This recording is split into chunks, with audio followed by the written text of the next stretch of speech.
This is the Fierce Heart Alliance. Our focus is spirituality with purpose, exquisite self-care, and conscious community. Hi, I'm Summer Sophia Moon, and I've come here to heal myself and chew bubblegum. And guess what? I'm all out of bubblegum. So join me and my special guests as we share and learn how to love ourselves fiercely through self-care and explore the wisdom of the harmonic virtues. These virtues are based on the laws of the universe and channeled wisdom to cultivate more resiliency, purpose, and harmony through self-care and self-awareness. By listening, you are now a fierce heart too. Welcome to the Fierce Heart Alliance.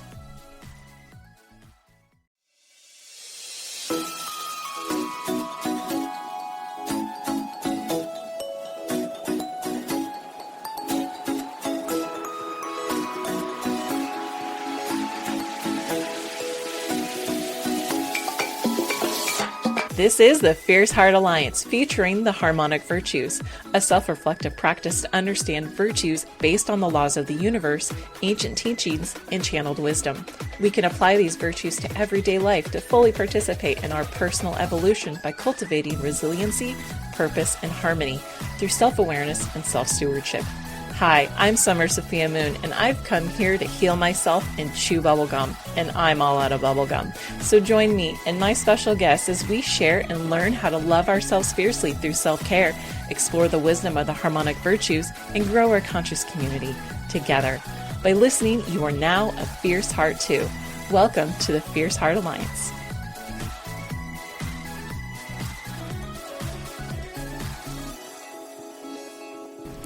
Before we begin today's topic, I'd like to say thank you to our listeners. You're always welcome here.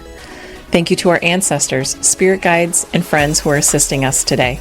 May these words be a force for good and timelessly infused with light and held in the frequency of rose quartz and spread healing and peace around the world. May it connect to both our consciousness and unconsciousness for the highest and most benevolent outcomes for all. If there's any words left unsaid, we trust in spirit to make things right and let it gently ease into our consciousness as necessary for understanding in our own time, in our own way. And so it is. Thank you.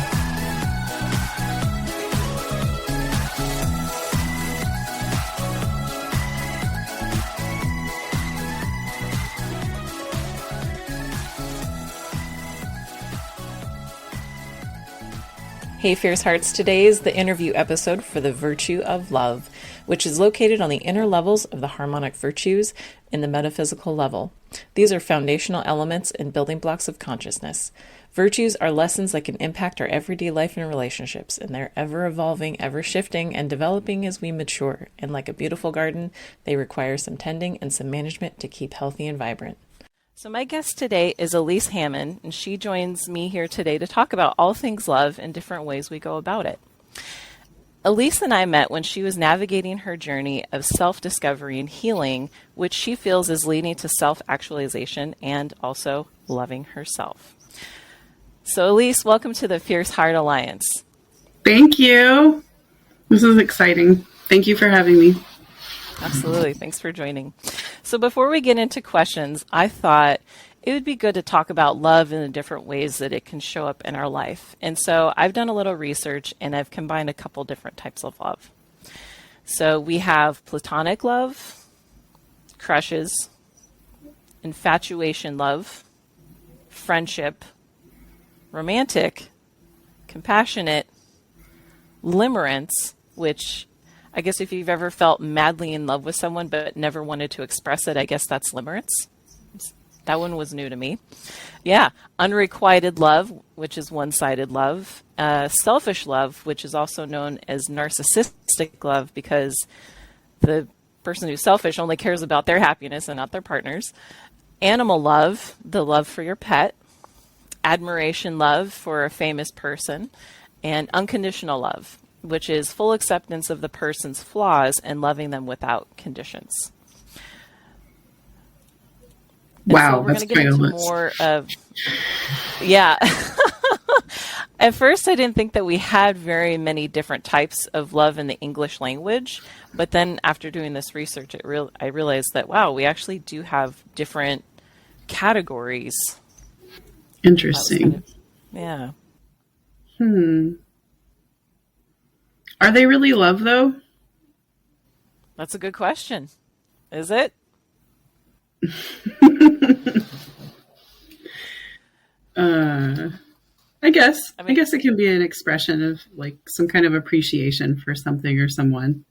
yeah, yeah. Well, what are some words that you describe love as? Definitely appreciation comes up. I think about that a lot. That when you're really um, looking at someone or focusing your attention on them, it's really just a reflection, how you feel about them. If you feel love and appreciation and wonder around them, is really a reflection of who you are, and it's focused on them. I really feel like there is something so metaphysical about this. So I think it's appropriate that you put it on that level because, like, just if you have a pet, that exchange of adoration, that appreciation that goes between you and your pet is not physical. There's this whole bonding and mutual appreciation and adoration that goes on that is like not transactional. You're just in each other's space appreciating each other. When you said limerence, was it limerence? Mm-hmm. I remember having that feeling, even like way, way back, where maybe you're already in some kind of relationship, but you see someone and you're just like, oh, like, you light up every time they're in the room. You're just like, oh, like there's so much energy. And you don't even really know what to do with it, but it's like, I just like being around this person. This person feels like sunshine. Mm-hmm. Yeah, totally. So to me, I mean, I'm not sure if there's a really good word for that, but and the kind of like high energy, high vibe, good feeling, you both light up when you walk into a room, like that stuff's just delicious. To me, that's love. Yeah, absolutely. And chemistry too. I feel like you either have that click or you don't. Yeah, and I think if you've never experienced it, it's like probably really hard to imagine. Mm. I think a lot of people guess at it and build structures around like kind of hoping it'll show up. And then when you actually experience it, it's like, that doesn't work. You can't like build for it. You can attract it, but you can't like build for it with someone if you don't just have it there. Yeah. I think it's And you interesting. can't force it. You can't pay for it. It's just one of those things that it's either there or it isn't. Well, and it's also, I think, maybe a willingness to have the capacity for it. I know that I didn't grow up understanding what love was or really experiencing a whole lot of love in my life. So I think that put me on a journey of figuring out like how to take care of myself, how to love myself. And I think it really started with this very closed, very limited capacity that that kind of feeds on itself. It doesn't really even see what's possible. It's very survival mode. There's blinders on. Yeah, your world is narrowed. You could be surrounded by it. You wouldn't know it. Yeah, absolutely. Well, before I met my beloved, before he came into my life, I wrote down the different things that I was looking for in a relationship. And similar to what you were saying, I don't think I've ever experienced this in a partnership. And it seemed like a lofty goal, but what is the feelings that in a dream relationship, what would I feel? And I said, I want to feel cherished and I want someone to cherish and, respect, and I want to be valued, and I want someone who has value that I could value. And I love your word of appreciation. I feel like that really does. That just feels, I can feel effervescent where it's just there's just something so sweet about appreciation. Merriam-Webster talks about treasure, appreciate, value, enjoy, cherish, admire, respect, like, and prize. So I thought that was kind of interesting. Our words popped up on there. So yeah, the we got it right. Yeah, I think we did. Nailed it. Yeah. Well, then there's the color wheel theory of love, which gets into more specifics and varieties of love. And it was created by Canadian psychologist John Allen Lee. He describes 6 different types of love styles using several Latin and Greek words for love. This was first introduced with his book, Color of Love, an exploration of the ways of loving, published in 1973. Lee defines 3 primary, 3 secondary, and 9 tertiary love styles, combining different styles of love together and how they correlate and interact. Those are the 9 ones, but we're mostly going to get into the 3 primary, 3 secondary. So the 3 primary is Eros, which is romantic love, and Eros being the name of the Greek god of love and fertility. Ludus, which is flirtatious, and Storge is familial love.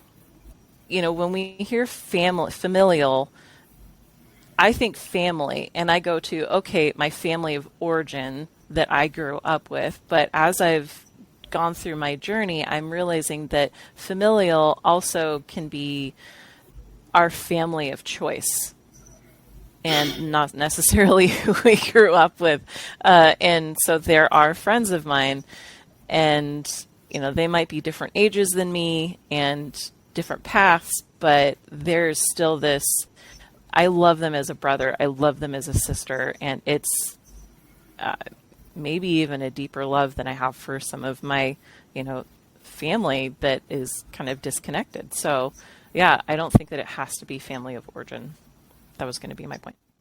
Oh, it's interesting because I was basically going to say, with Storgy, I feel like a huge part of my healing journey has been finding the ancestors and the people in my bloodline who I actually feel a lot of resonance with and a lot of closeness with. Absolutely. And I'm becoming the matriarch of my own family, and I'm learning that I come from a long tradition of matriarchs. I'm part Pacific Northwest Native American, and I'm also a part French Polynesian. And those origins are matriarchal. They're really strong women. And even my grandmother and my mom, I come from these fierce women who have, you know, paved their own way, run their own businesses, made dramatic changes in their life for their own happiness, for their own enjoyment of their lives, and have raised really fierce, amazing kids in the process. And like, coming from that, I'm proud of that. And I'm also really proud of how much healing we've done in my generation and how much we've ended ancestral trauma and just healed ancestral trauma that, I mean, I think my great-grandmother, I remember my great-grandmother, she was boarded in a U.S. government-run Catholic school and for Indigenous kids at the turn of the last century. And she was real combative and vocal, and she was given shock treatments and solitary confinement as a punishment for, you know, pushing back basically as a small kid. And her story, when my great-grandfather, who was older than her, when he was old enough to leave the school, he married my great-grandmother to get her out of there. And they became sharecroppers in the South Seattle Valley, basically, just to like live and not do more shock treatments with the U.S. government. I mean, that trauma goes back. It goes back before that. But the idea that like my family has figured out a way to get healthier and healthier and healthier and freer along the way, and really just like be proud of who they are in the process and teach us. My great grandfather used to teach us how to go out in nature and commune with animals, and would tell us my great grandmother would tell us stories about the origin of the earth that had nothing to do with colonialism. I mean, it's valuable stuff, and Absolutely. First Nation. and that, to me, that's kind of like the heart of like what you're describing. Is it storgy, the familial love? Yeah. It's like Yeah. that love passed down for generations and generations. Like, I know where I'm from. I know how strong my roots are. I think that that's very profound. And I see that in a lot of different cultures that have like tribal roots. And I think that's so lost in colonial cultures. You know, I feel would like love to that's, speak on that because I am experiencing that in my family that I'm now creating with my son's dad and my son. mhm. My son's dad is Eastern European and Irish. He's Polish and Irish mostly. And my son is now mostly white and white passing for sure, and has big, bright blue eyes like a mixed kid. And he's a big kid because he's also part Native American and Islander. And Polish guys are big too. And he has really dealt with this. Like, what is it? What is it to be white? What's your origin story? Yeah. Who do you belong to? And really describing to my son and his dad in great detail how the construct of being quote unquote white is not real. Somebody invented it to create systemic racism, but it takes away your allegiance to your true identity. Yeah. You don't get to explore your unique family structure, your unique history, if you overlay it with that white supremacy story that somebody told to gain control. Yep. And you're being robbed of a legacy. Like, even if it's a Polish legacy, it's not something that's really being threatened right now in America. It's still a Polish legacy that I think you get to be proud of and talk about, and it's unique. Yeah. And Absolutely. it is part of the melting pot that is the United States. And the idea that good allyship would be digging into your own identity and your own unique story and throwing off that colonial capitalist system. I mean, that would be radical.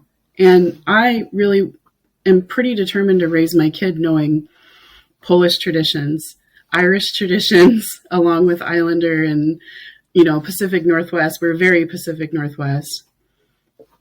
And that's the other thing. Like, if you live here and you've lived here all of your life, then that's part of who you are. And I think rejecting that is a mistake, or being taught to reject that is a mistake. Absolutely. I've basically taught him, like, white's not a thing. You are Eastern European and Islander and Native, and you're all these things. You're much more complicated than that. Yeah, And you're white passing. So be responsible with that, because there's still a power structure in place. Well, there's also a secondary type of love, and it's mania, which is obsessive love, agape, which I think is becoming more and more of a prevalent terminology, but that's universal love, and then pragma, which is committed love. That's interesting. And the obsessive love, I was surprised to see that was a secondary one, because I mean, I know it happens, and I know we can have it from time to time if we're in a toxic relationship, but I feel like I was kind of surprised that came on there, I guess. I think it's okay to be obsessed. I think it's not okay to be a stalker. Yes. Fair Right. point. But like it's not clingy if the other person wants to be close to you. Mm-hmm. Yeah. And then universal love, we're going to do an episode later on in the year about unity, and so I'm going to put a pin in that one, and then another time I'll be talking about that one. And then so getting into committed love, we're going to talk about that. But before we do, there's two more that I thought would be interesting. And pleasantrelationship.com specializes in all things relating to all aspects of relationships. And they have a great article, and they talk about two other types of love with the Greek and Latin origins of philia. I think I'm not sure if I'm pronouncing it right, but it's friendly love, and that would make sense, the root of friendly. And philatia, I think it is, and that is self-love. So we're going to be speaking on philatia later on in our second segment, but let's get into pragma, committed love. And so what does love look like to you? We've talked about different types of love. What is it after setting up those parameters and that structure or no structure, just putting that out there? What does love look like to you? I've been in a few committed relationships and I'm in one now.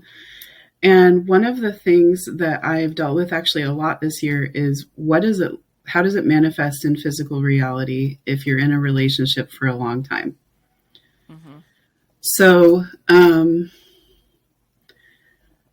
because I've been on a journey of self-love, I think I started where I was willing to make it a good structure for everybody else and sacrifice putting in and connecting to what I needed to feel okay and to feel good in my life.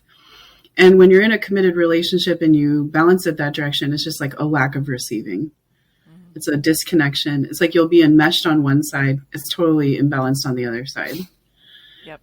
So my discovery was the structure that we built was really lopsided. And there was really a limited capacity for me to do what I needed to do to have like my life work for me, because I'd sort of built it around taking care of everybody else.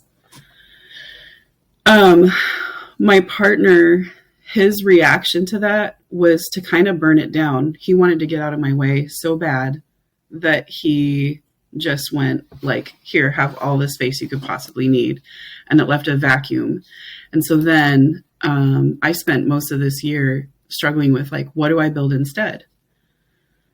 And none of it was about internal stuff to our relationship. None of it was about how we felt about each other. It was about how I was sort of pinching myself off and not taking care of myself, and like didn't really know how to dream about like what I wanted and put myself first. Not just like put myself on the list, but really I think what I needed to learn to do was to put myself first on the list.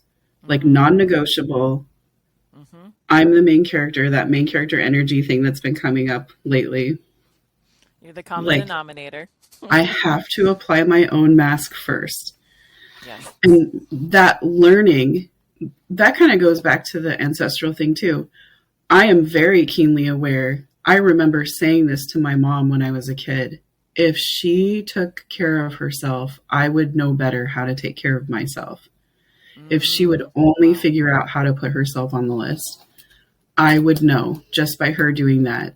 If she never by example did anything else, it would make a huge difference. And she never did. She never figured it out. She's figuring it out now, and we have a really good relationship now. But there were years where we wouldn't talk because I could just feel she was like the unhappiest person I knew. Mm-hmm.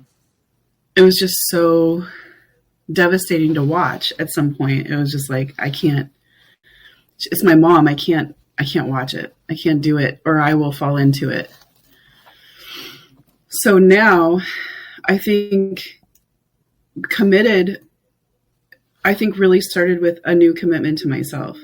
It really started with a commitment to, I'm going to fully enjoy my life. I'm going to figure out what lights me up. I'm going to find out who I really am for myself. I'm going to do the work. I'm going to read the books. I'm going to listen to the podcasts. You know, it's like, I'm going to figure it out.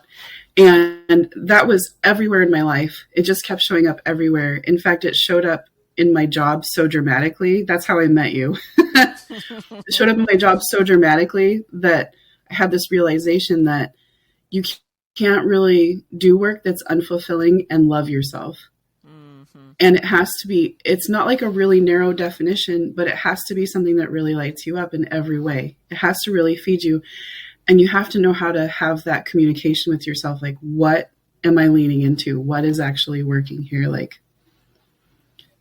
I have gotten to the point where I'm so committed to my own joy and my own enjoyment of my life that if I don't wake up just like kind of ready to like at least get a coffee, like, you know, with a little bit of like momentum, I'm like surprised. I'm like, what happened? Like, what drained me? Like, what kind of self-care do I need to do? Like, it's very like my relationship with myself, that commitment to myself was really like the linchpin.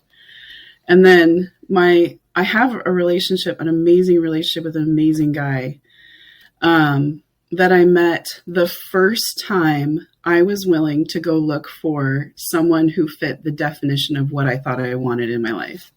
The first time I had the guts to put my ass on the line and go look for that, I got on OkCupid and I read profiles. I did it like the opposite of the way everybody seems to be doing it now. I did not do a lot of swiping. I did a lot of like deep profile reading. Like, I'm looking for the guy that I actually feel like it would be like effortless to connect with, that I feel like it'd be easy to love. Like, I'm easy to love. You're easy to love. We have a ball game. Never done that before. So the first guy that I message is my partner of 5 years now. And I messaged him because you could tell that everything he said was just very secure, very stable, and very open, very emotionally available, very mature, like a little boring. But I'm finding that I'm the queen of chaos, so it's good to be a little boring around me. It's good to balance me out. But just like the nicest guy, right? And on the bottom it said, you should message me if. And he said, you should message me if you want a response. I promise to respond. I get very few messages. And I was like, oh, wow. Okay, now it's like a no-brainer because you're going to respond. So I messaged him and said, I hope you actually live up to this and you respond. And here's what I've been doing. I've been combing through and reading the whole profile. I read your whole profile. There's not a single red flag. There's a bunch of green flags. I would love to grab coffee. So we grab coffee and he walks in the door and he's like the handsomest guy I've ever seen. Like, there's a halo around this guy. And I was like, oh my God, I hope that's my date. And it was totally my date. And he sits down and he's just like lit up. Like, he's so happy that I'm the person he's there to meet. Like, it was so mutual and you could so feel it. And then he goes, oh, good, this is a nice public place. And I was like, yeah, you know, just in case you're a murderer. And he goes, what's the chance there'll be two of us at a table? And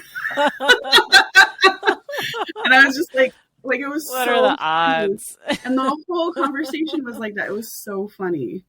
And we were both just like so quick and so like lit up, and it just flew by. Like, we talked for like 3 hours and closed the place down. But one of the things that I've been thinking about with that, like, a lot of people don't totally get this about us. We're polyamorous. We've been non-monogamous the entire time too. He's married to a trans man who came out while we were dating, and they changed their whole living arrangement. We've changed our living arrangements around several different times to try to get it where everybody has the space they need to do the relationships they want to do. And like, the only constant has been our very easy, very lit up connection. Mm-hmm. Everything else has been chaos. But it's like everybody's doing this personal growth journey. I don't really feel like anybody's doing anything crazy bad. You know, it's not destructive.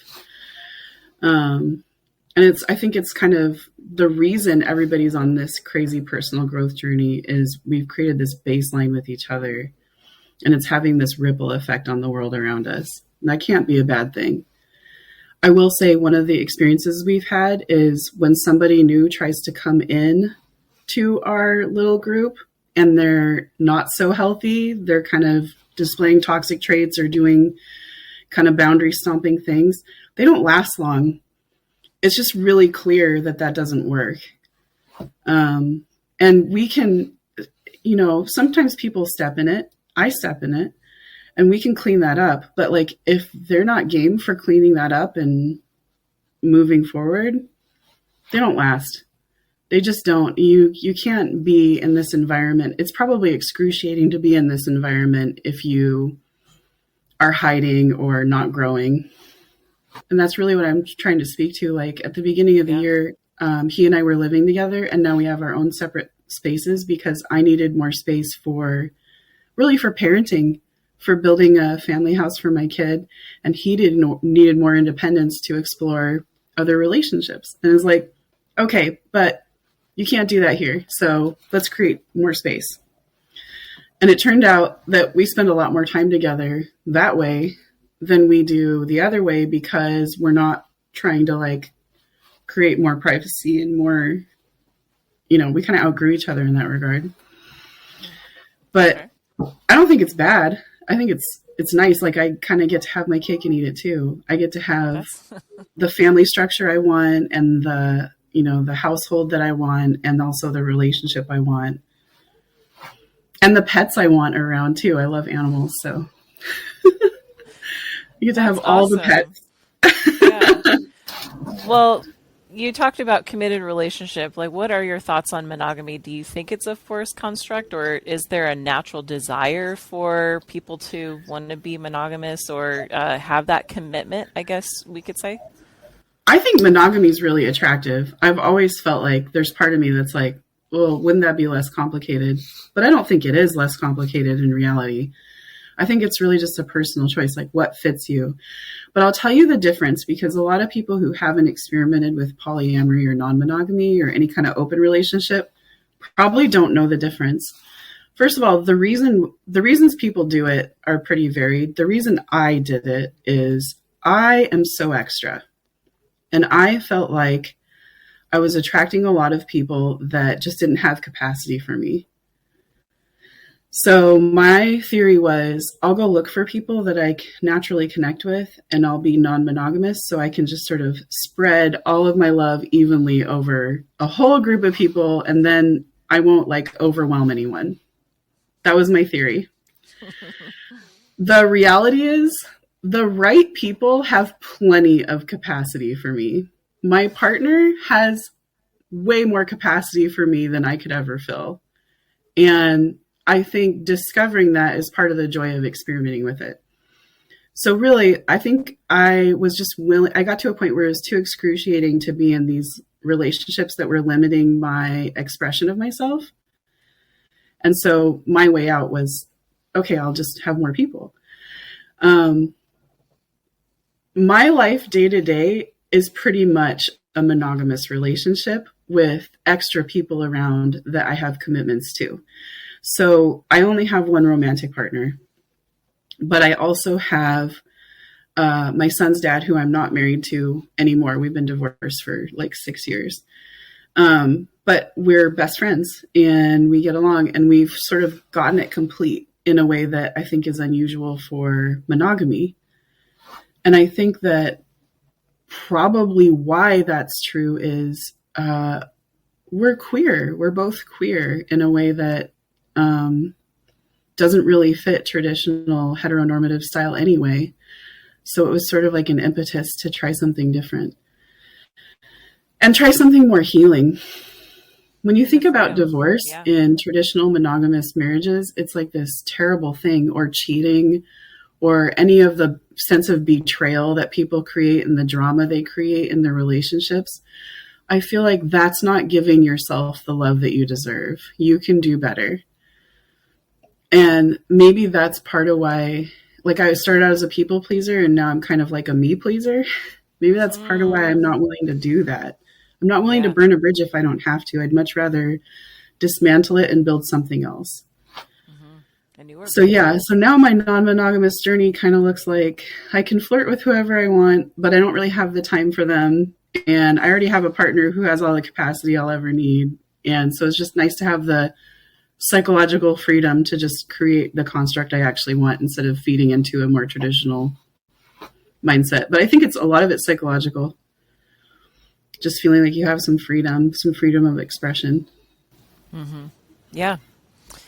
I've had a couple different interactions with, and I don't know if I don't call it poly, but if I'm looking at the definitions of it, it was polyamory. And there, I was recently divorced, and I went and traveled, and I came back and I thought, okay, I traveled for a few months. What else is there that I want to try? So I ended up finding this couple who were madly in love with each other, but they were curious about adding an extra partner. And I actually fell in love with their love. Aw. And I saw that. I saw their depth of connection. And we dated for a few months, but they realized that it wasn't a good fit anymore because, it could only go so far. And they also realized that I needed my own relationship. It wasn't sustainable for us in that kind of way, but at the same time, it showed me what love in a relationship could look like. It was a really great example, and I got to be on the outskirts of that, and so that was my first instance of it, and I didn't even get into it thinking, oh, I want this kind of relationship. It just happened. And then the ending of it just happened, and we're like, okay, so, and we're done now. Okay, cool. And there was no hard feelings. It was just this brief time that we came together, and then we all mutually agreed this doesn't work anymore, and that's okay. And, we wish you well, sort of thing. And I wish them well. So, and then there was another experience where I met this person that I really respected. I really enjoyed being around, and I just loved them.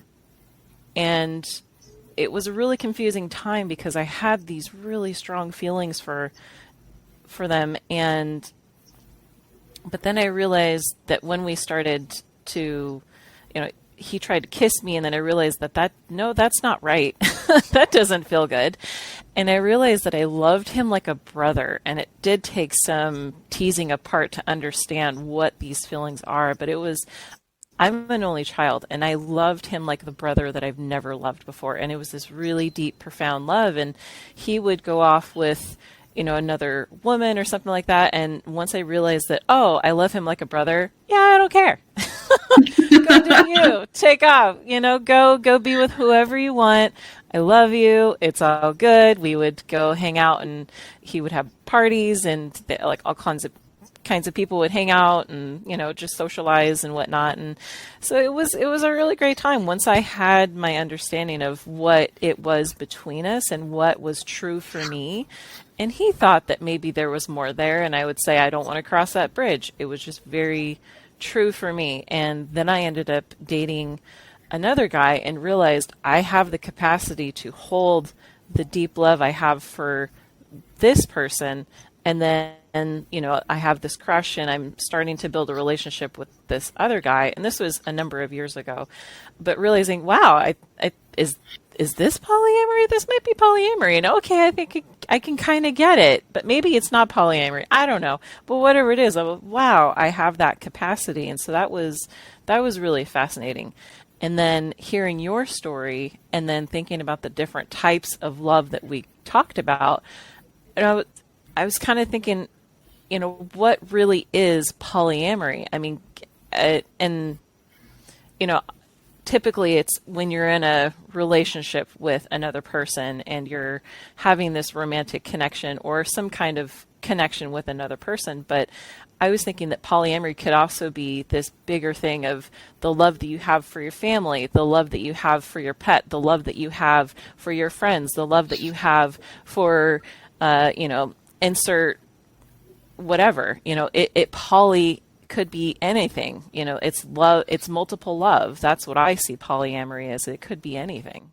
Yeah, I think in romantic love, I think there is a very traditional, very like rules oriented, almost controlling traditional monogamy that I think is only attractive if there's kind of an imbalance in the relationship. But I think if I think about like my great grandparents, their relationship was so healthy. And I think what they were doing was monogamy. It wasn't polyamory. Very specifically, how they did it was they were really actually in love. And so they were very honest with each other about what they wanted. And they just sort of like leaned into each other. And the conversation was just so ongoing with them until the day they died. And so in that sense, it could have been polyamory, but it was just like they found the companionship and the satisfaction that they needed. And they had the honesty and the real connection. And so you could have that in traditional monogamy, but you would have to sort of build it with each other in a really vulnerable, authentic way. And in polyamory, I think what you're doing is you're kind of what you're saying, you're kind of being honest about how you really feel about people as you encounter them in your life, because you don't stop having emotions. You don't stop having reactions to new people in your life after you get married. And I think the idea that a partner would go to their person that they're married to and in a monogamous relationship with and go, not that there's anything missing, but I found someone new that really lights me up. Like, what do we do about it? And like, what's reasonable and what actually works for us? And if you really do that together, you can build, like you were saying, like other relationships that are there for a season or are there for a lifetime. And you can have those structures. And it's really not about saying I'm polyamorous and going out and looking for it. Really, in that sense, it's about being able to work with your partner on organically connecting with people the way you really feel about them. And I will say, in my journey, there are a lot of people I've gone out for coffee with before and since where we've just become really good friends. And it's been really interesting to be on this life journey with all of these new people. And we go to some pretty fantastic, Friendsgiving and White Elephant and, birthday parties. And, it's just like, we just have that many more friends and it's that much more interesting and quirky. And you just really get to discover people at a level that I think traditional monogamy kind of poo-poos. It kind of does this kind of control thing. Like you have to be everything to this one other person and you don't get to explore how you are with other people. Which for the most part, not romantic. There's not a lot of that sparkling around. It's just not there. That's not how this works. Like there is some synchronicity to, I think, discovering the people who are meant for you. There is some like, when I think about it now, there was no way I wasn't going to eventually interact with my partner. He was on the same journey I was on, and he was doing it in a very similar place. Like we were eventually going to encounter each other. One of us or both of us had to have the capacity for it. That's all. But it's not like there's 10 more of him out there. There's just one him. That's fair. That's true. I think it really does depend on the person. And I was open to it, and I have been with some partners who tried to get me into it, and I never, other than the two situations that I talked about, I haven't actually been a part of anything else. But the partner that I'm with right now, I think that it really depends on who you're with, because who I'm with right now, I could see, not that I want to be with anyone else. I just have this strong feeling of, no, I don't want to share. That's one thing. But also at the same thing, I feel that we do have the capacity to be various things to various things to each other, that we can deepen that relationship. And I think that's kind of what I'm going for, is I I just feel very strongly that I'm with this person, and I want to deepen this, and I want to broaden it with him and see where this relationship can go. And I'm not feeling like I need to pull in other people, but just really deepen and understand ourselves within the confines of a committed relationship. I'm not sure if I'm Totally. explaining it, but yeah, but not everyone is capable of that. I have dated some people where it did feel confined of, okay, I could only get this from that person. I could only, I'm not my full self when I'm in it with this other person. And this relationship is great, but it's not lighting me up on all aspects of who I am. And so you need to find that person. And that's what I've been looking for, is someone who lights me up in all cylinders are a go.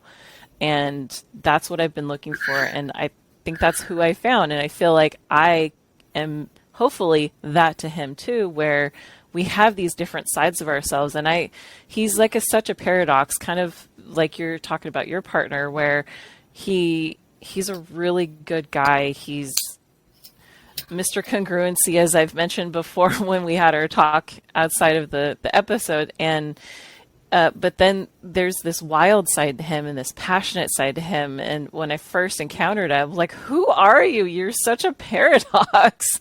But it's that can be possible within one person. And so while I'm a fan of both monogamy and polyamory, but in this relationship, I don't feel like poly is right for me. But I'm not trying to make a case for either one of them. But my intention for this episode is to open up a dialogue for both, and showing that there are possibilities in a variety of different avenues, and it's all a matter of what works for you and what's right for your journey and the people who are walking that journey with you. So I think it's really great that you've been able to find those people that can share a similar path with you and turn it into something really beautiful and bring a life into the world, which that's pretty amazing.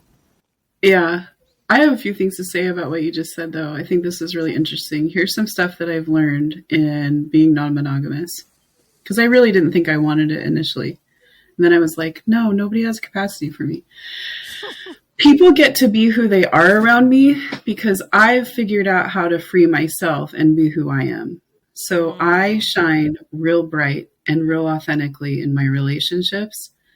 And my superpower has been sort of being that example enough for the people around me to be who they really are. So with my partner, when I first met him, he was married to a wonderful woman who was struggling in therapy with self-love. And they came out as a trans man in the process of growing and developing their relationship with their husband, and then discovered that they were not gay. So my partner ended up accidentally gay married, which is how I describe it.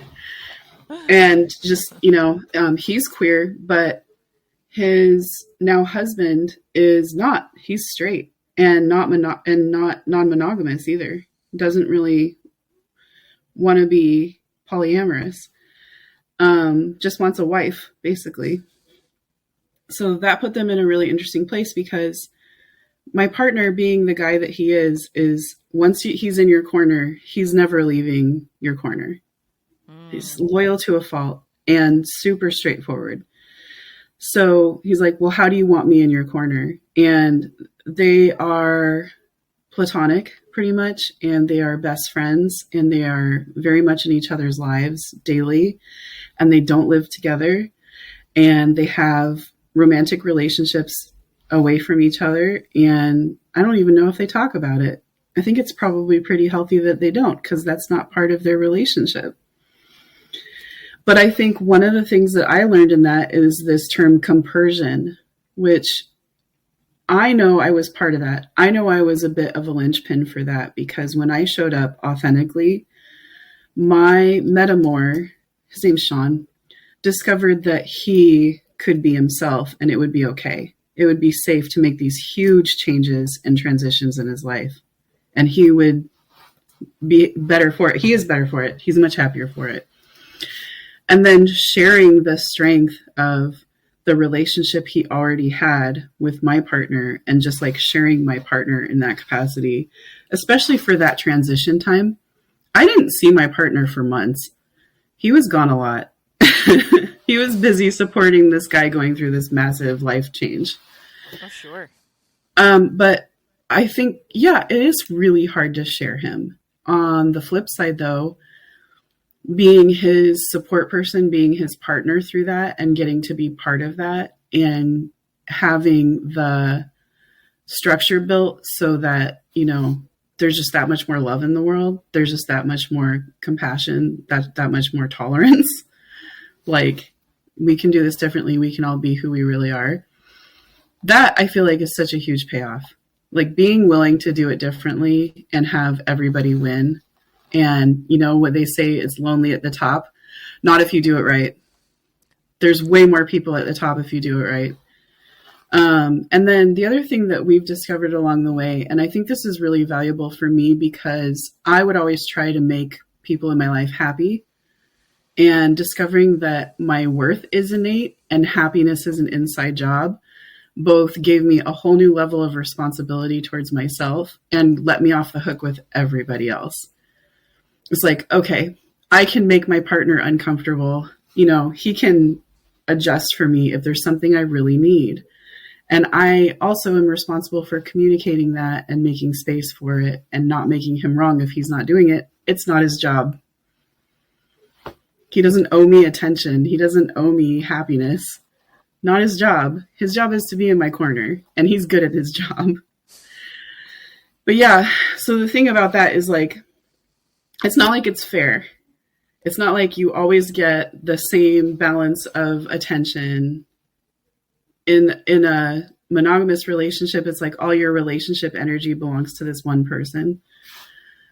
But the truth is, like, all of your time is yours. All of your space is yours. All of your privacy is yours. All of your love and attention and energy belongs to you first. And for anybody else to put any kind of ownership or possession on that, that's where jealousy comes from. It's when you're watching it over there like it's yours, and it's not. Everything you have is yours. You can build on that. I think jealousy is really just not acknowledging what you have, your innate skills and abilities, what you're capable of giving yourself. And so you're seeing somebody else get it, and you get frustrated that you don't see it over here. Not that it's not there, but you don't see it. You're hoping that they can help you create that, and I see what you're talking about. That's actually a really good point. I think that's a Buddha quote. All the love you seek is within you. That sounds, yeah. Sounds familiar. Yeah, that's really well said. I've heard of jealousy, you know, in polyamory, polyamorous relationships, but then that really does help to explain it. And so is that the goal of polyamory, is that you're all trying to seek, you know, your own source of love and a purpose, and you're there to just assist other people? Or what would you say the goals, if there are any?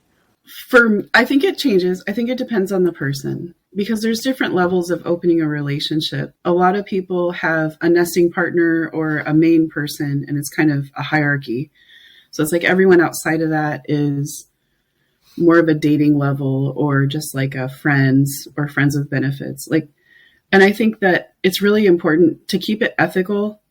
Means everybody knows what's going on, at least at some level. They have some agreement that that's what's going on.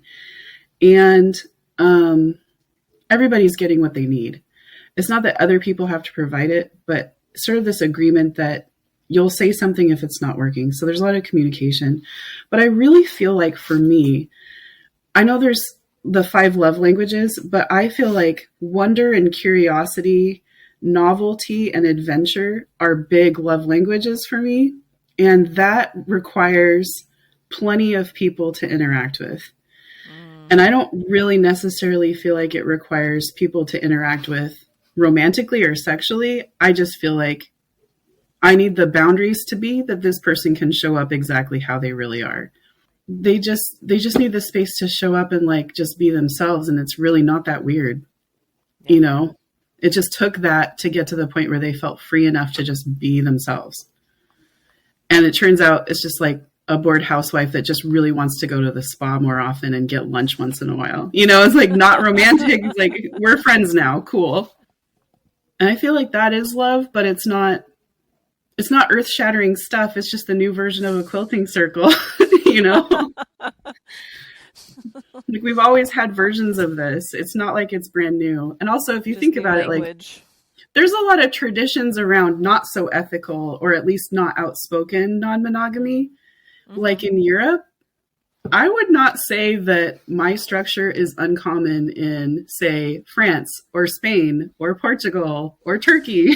You know, like, it kind of doesn't matter what the spirituality is. It kind of doesn't matter what the traditional structure is. I sort of feel like it's like Jurassic Park. Life finds a way. Who you love shows up and you make it work. And the less, you know, constrictions you have around it, the less weird it is. So it sounds like communication plays a crucial part in, and I would say your situation in polyamory, but then that's just a root of a really good relationship of any kind whatsoever, even a friendship and family. I think that's even been an issue in my relationship because we are so desperate to show up as ourselves and grow together that when we can't figure out how to articulate where we just got to, where like we can't catch up mentally, it's like emotionally we're there, but mentally we're not. And we just can't like put words to it. It's frustrating. That I think that's where most of our disagreements come from. It's like, oh, I can't put words to what just happened, but something shifted. So like, how do we build on that? And also, any long-term relationship, I am not the same person I was 5 years ago. I'm not the same person I was last year. So I feel like some of it is just like this communication of catching up, and you're communicating it with yourself and your people, and you're kind of sounding board. And you're also kind of like, how does this change the dynamic of our relationship? You get to play with it more, but there's a lot of emotions. There's a lot of feelings that go with that. I think you get to live a bigger life, but your ass is really on the line in that. Like, you're very keenly aware that we're not in a traditional structure. There's no traditional, which is kind of illusory anyway, but there's no traditional security around it. So you're really just like bringing it. You have to be yourself. It's so funny because I was just thinking about this. Like, the thing is, like, the structure without the real experience of love in it sounds kind of boring or sounds complicated. But the truth is, like, the day-to-day experience of it is just how much love there is around me. These messages I get from my golden retriever partner, who's just always happy to see me and is so in love with me. And like, we get to share that with, you know, basic safety rules in place, and everything else is fine. And it really does feel like I'm living a dream life. So it kind of doesn't matter to me what your structure is, as long as you've achieved that. And for me, I really, really have. I've really figured out how to find an evolving situation that really fits my natural wonder, my curiosity, and just like my huge heart. Like, I just want to love and be loved. And I get to do that every day. That's wonderful. Thank you so much. Thank you for sharing your story. For sure. Well, that's our episode for this week. Feel free to leave any comments you might have about your reflections with the different types of love and relationships and what works for you. Please like and subscribe. It helps me keep this party going.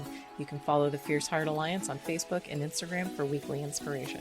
Next week is our integration episode for the virtue of love in part 2 of my chat with Eliece, where we discuss love languages towards ourselves and others. I'll also be sharing a channeling about the virtue of love.